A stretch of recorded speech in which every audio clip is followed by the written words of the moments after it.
Dell has requested that I do a touch-up video of one of Bruno's images here, which he really likes. I like it as well. And I had touched it up, and he was rather impressed by the difference and wanted to see how I did it. So this is the original image here. It's a little bit small to work on, but we'll give it a try. I think in the original that I fixed up, I did enlarge it a little bit. We could probably enlarge it some. Let's do image size. Take it from 500 to 600 and see what happens. And she's still holding up fairly well. Let's keep it there so it's a little bit larger. Again, I usually start with the levels first, so we'll go into levels. And I want to look at her face while I'm doing this. It's pretty much, it looks set well here, but we could push it, and now you'll see the speculars here on the forehead and the cheeks. They start to blow out, so we don't want to do that. We want to keep detail in there. So that's about where it should have been, but it's overall a little dark, so I'm going to lighten the center just a touch. And then what else can we do here? Let's take the dodge tool. I kind of make this up as I go, so add a little bit of detail here to her hair, and even a little bit here. And then the other thing that bothered me was all these stray hairs. By taking a little bit of hairspray and spraying it on the palm of your hand, you can then take your hand and pass over the hair and get a lot of those to go away. And since I'm shooting film, I do that a lot because it's the only way to really touch up hairs in most of my work. But digital here, we can do all the magical things. And I'm just clicking above and coming down to keep a little bit of the background texture intact here. And I'm just getting rid of these outer strays first. That looks pretty good. And do the same thing here. You can see I've kind of smeared it, so what I'm going to try and do is take texture from above and put it back in there, so it doesn't look like it's been worked on. Alright, and then the actual fuzzy hairs here on her head, we've done this before. I'll take a fairly small brush size, fairly high opacity, and I'll click above to sample, and I'll try and pull out some of these little strays. And see, I'm clicking down here to sample, moving the brush with the flow of the hair. Clicking above, clicking above. It's almost like just painting her hair in with a pastel.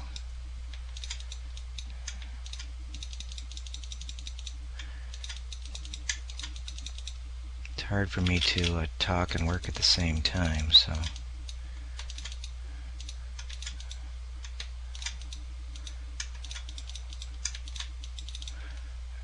she's got a little bit too much dodge action going on there, so I'll bring it down just a hair. It's looking a little green. Part of the problem is we're always working here on JPEG images, and all this works so much nicer if you're on the original. You don't have all the JPEG artifacts. You have a lot more latitude as to what you can work with here. I'm still getting rid of some of these stray hairs. And that's pretty good. A couple ones up here.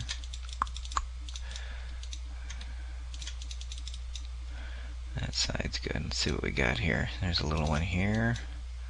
A little one on her forehead. And what I did was I sampled right on the edge of the shadow, moved up to the edge of the shadow where the hair was, and clicked it.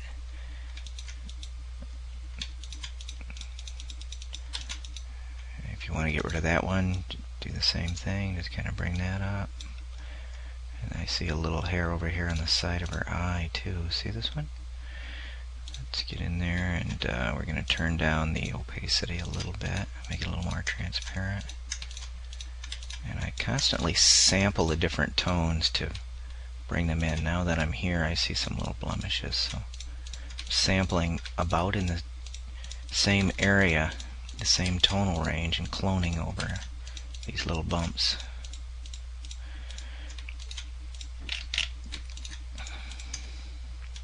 On the edge of the shadow again, bringing it up. Little bumps. And then to smooth out the entire area, optionally, you can go to a bigger brush and make it quite transparent and then just soften. You just sample an area, move just a little bit, and clone it, and you get just a nice softening effect. I'm going to go to a little smaller area here. I'm going to soften out these. And then the speculars are a little shiny. She should have really been hit with some powder. So we're just going to do that same thing in here. I'm just going to clone and move. I'm like sampling here and just moving a fraction, just this much. And that's just enough to soften up under her eye here. Excuse me. Smooth out a little freckle there. Get rid of this. Soften that. Soften this little spot. Soften here as well. A little bit hard on the specular here, so I'll just kind of work around that a hair. Smear a little here. Smear a little above. And the complexion's looking a lot nicer now.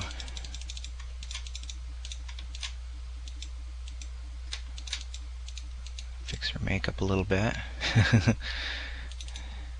And she's already looking considerably better here. Still could use a little more work up here in the hair. Darken this brush a little bit. Size is pretty good. You can also just take the burn tool there and just darken areas, making it look like she has some darker strips of hair and some highlights. Excuse me. And I'm back.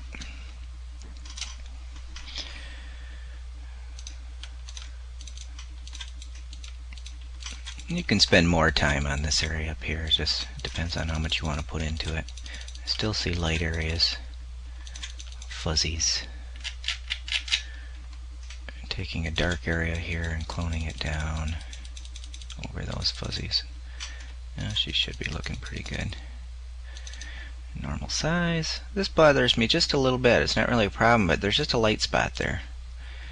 So what I could do is just burn that down a little bit, just so it doesn't catch your eye so much.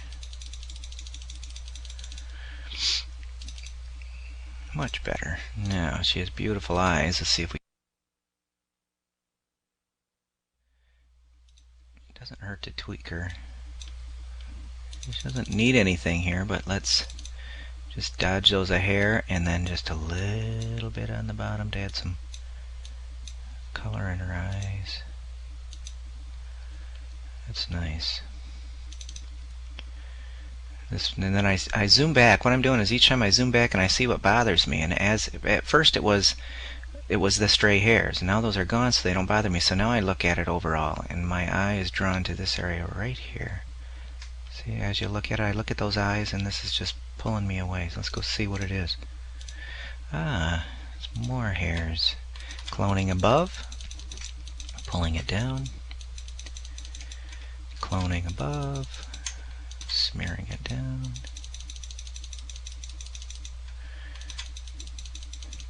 And this is pretty much how I do all touch-ups. I'll go in and I'll adjust the levels, and then I'll just look at it. And if something bothers me, I'll fix it. So there is no routine, there is no set plan, there is no action that is done to all photographs. Each one is unique and has its own strengths and weaknesses. And it's just a matter of stepping back and looking at it and finding out what bothers me. This does not call my attention anymore. Now this calls my attention. There's a little wicker chair down here. We could clone part of her sleeve over it. We could take vignette. Let's do that. Very transparent, quite large. And all this is a black brush. And I'm going to just paint a little vignette in the bottom here, and it's just darkening that chair. See that? There's a little bit of white wicker chair, it looked like. Oops. I'm trying to keep this all tight so that the video isn't too big with too many pixels in it. It's tough working in this tight little spot. There, faded that down as long as we got it. Let's hit a little bit up here at the top and upper left corner. I don't know what I did there. Control Z. I think I bumped something on the left here. I'll do to my tight restraints. There. That looks pretty darn good. Now, let's sharpen it overall. Let's do a filter, sharpen, unsharp mask. Take it to, it really looks good about there, but it almost starts to make her face look a little grainy. So again, we're going to go under. I always say do under what you think. Compare the two. Yeah, that's better. See the eyelashes? We'll do OK, and then using the sharpening tool, we will just go in and spot sharpen those eyes a little bit and the lashes, maybe even eyebrows.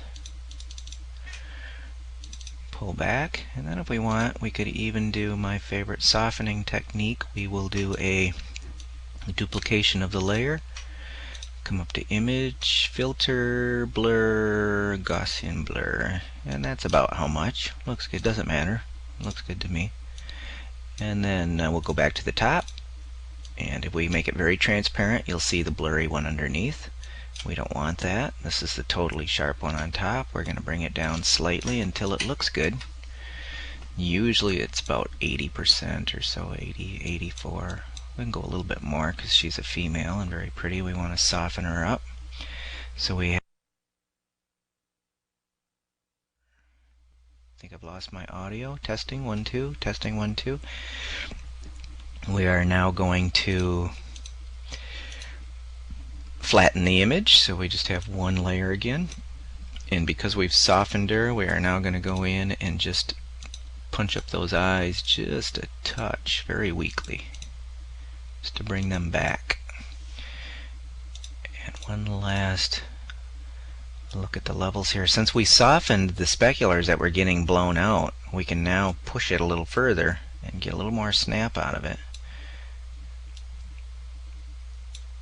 Darken the darks just a touch. I like it a little bit deeper and rich, so I'm not going to go too far, but that is a really nice image right there. The other thing I think I did to the original, the one thing as I look at it now, almost perfect, she's too far to the left. Center is about here, and her face is looking left and is over to the left side. The reason Bruno did that is because he didn't want to crop her fingers here, and that was a good call. But what I would have done is rotated the pose a little more so that her hand comes around in front, so that you could move her over without chopping the fingers off, or I would pull back just a little bit to include a little more space over on the left side. And that's the one thing we could do to fix this. We can do oops, keep clicking the wrong one. Image, canvas size, and we can just make it a little wider. We're going to put it all over on the left side. Oops, a lot wider. And then what we will do is take the clone tool, and we will just clone over the shot.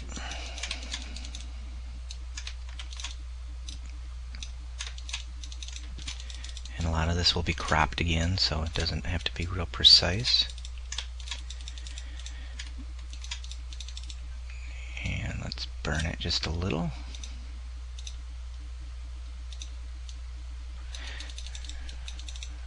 Alright, now we bring it back down, and we've got extra goods there. So now we can grab our crop tool. I'm going to clear the actual dimensions. And by doing that, instead of having her here looking off to the edge and being off center, we can fix the composition by just giving a little more space there. Let's take a hair more. and cropping it. And now she's moved over to a much more comfortable place, and we still have the fingers. If you need it's a little bit longer than it is tall. It looks about almost like a 5x7 aspect. If you need about a 4x5 aspect, just add a little more canvas to the top. Let's do it. If this has to be a 4x5, we'll make our width 5 and our height 4, and you'll find that we will need to crop it again, so we're not going to do that. So we are going to do canvas size. We're going to add a little bit of height here, and let's add it to the top. And you can do that same thing. You can just clone it up.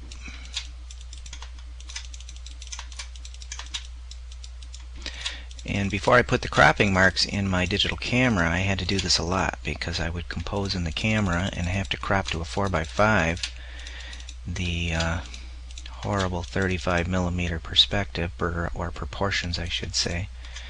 And I used to have to fake in extra goods here. Now we're still going to make a 4x5 crop. We can now crop a 4x5 without chopping fingers. And there is the final image. That is beautiful. Nicely done, Bruno. Outstanding.